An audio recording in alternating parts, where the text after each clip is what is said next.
এসপিকে চমকে টাকা নিয়ে কেউ একটি মেয়ে পেপারে একটি অ্যাড দিয়েছিল, সেই পেপারে না সরি ইন্টারনেটে একটি অ্যাড দিয়েছিল, সেই অ্যাডটা দেখে বিভিন্ন লোক কন্ট্যাক্ট করতো।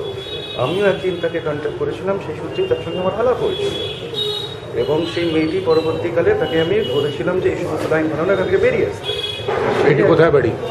মেয়েটি কি দমদম নাগের বাজার, কোনো নেমে যায়। মানে বিজ্ঞাপনটা কি ছিল? বিজ্ঞাপনটা ছিল want to make friendship or something. তারপরে ওটা আপনি দেখে আমি ইমেলে ফোন করলাম, ইমেলে আমি রিপ্লাই করলাম, তো ওখান থেকে একটা ফোন নাম্বার আমাকে দিয়েছিল আজ থেকে 7-8-9 মাস আগে। সেখান থেকেই পরিচিত, আমার সঙ্গে দেখাও হতো, কারণ আমি আমার কাজে ব্যস্ত থাকতাম। মাঝে মধ্যে দেখা হতো ওই ক্লাবে টাবে, স্যাটারডে ক্লাবে টাবে।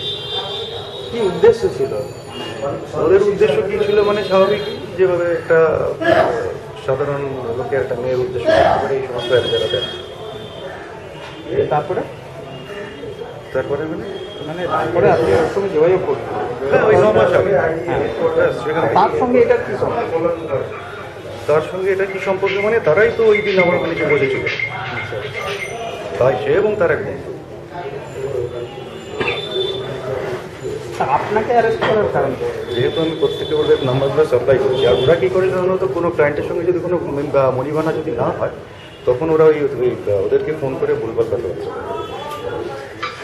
আমি আগে শুনেছি।